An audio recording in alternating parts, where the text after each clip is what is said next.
Andrés García, my ID is ASEM 78 3090, and I'm student of La Salabora with Miss Juliana Suárez. My name is María Fernanda García Trujillo. I am from campus of Eugenio García and my ID number is A017-46817.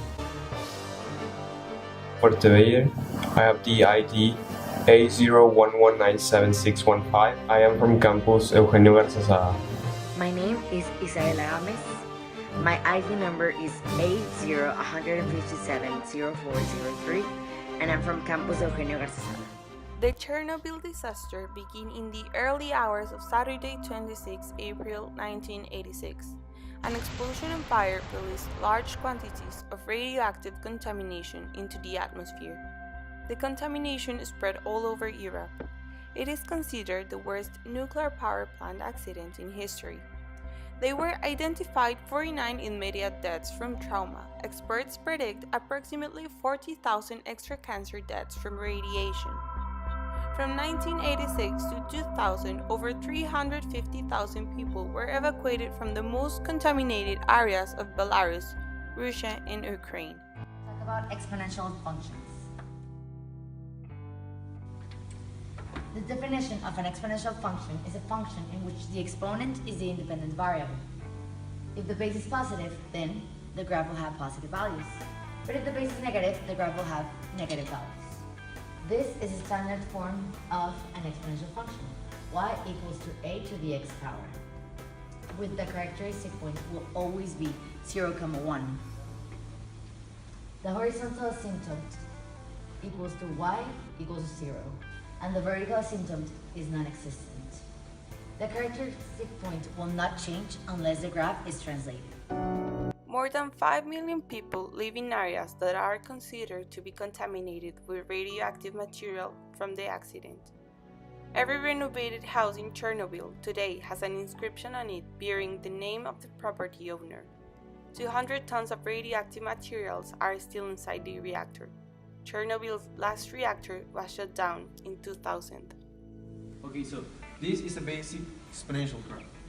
The equation is y equals 2 elevated to the x power, in which the domain will always be all real numbers. The range will always be 0, infinite. Why? Because the horizontal asymptote is always the same. It's y equals to 0. First, what we're gonna do is trace the horizontal asymptote, which is here, and then we gotta take a table of values. We gotta use 5. It would be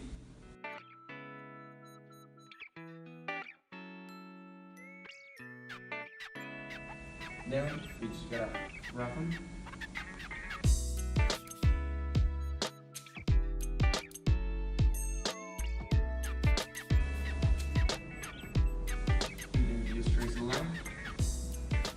And that's a basic exponential function.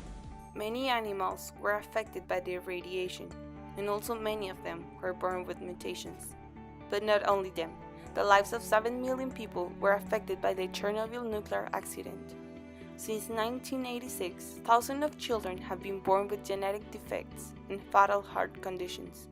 Many of them are abandoned by parents and are placed in baby homes and orphanages.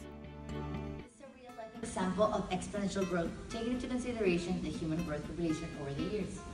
In the year 11,000, we had a population of 300 million.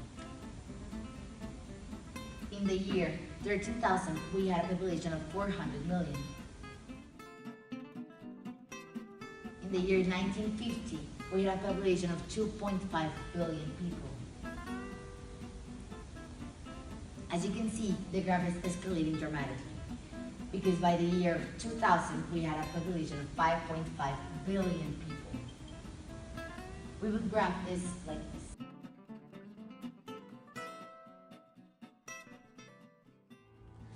So here we're going to look at another real-life example. This is the graph that would show the attendance of students to a particular school. Here we have the number of students, and here we have each interval of years. Here we have from 2000 to 2005, and so on and so on. So, in the year 2000, we said that the school had full attendance at 100 students. point here. In 2005, it had 90 students. So let's put another point here. In 2020, it had 25 students. In 2025, it had 12 students. Just here. And finally, in the 2030s, it got none. So close. So, as you can see, we can graph it like this. It first starts slow, then it gradually accelerates, and then it just flattens out. The exponential growth, it is the development at an increasingly rapid rate. The function is always y equals b elevated to the x power, and in our case it was y equal to 2 elevated to the x power. The graph is always like this, and it always has a reference point at 0.1, and the exponential decay is reducing an amount but at a consistent rate, and the function is y equals a times 1 minus b elevated to the x Well, power. of course, we have many disadvantages of nuclear energy because it is also very expensive and it costs a lot to maintain it and to build it. It is technically impossible to build a 100% secure power plant. An accident will be absolutely devastating for humans and for the nature. Well, we didn't know about the nuclear plant in Veracruz, Mexico. It is located in Laguna Verde and it has 2 units.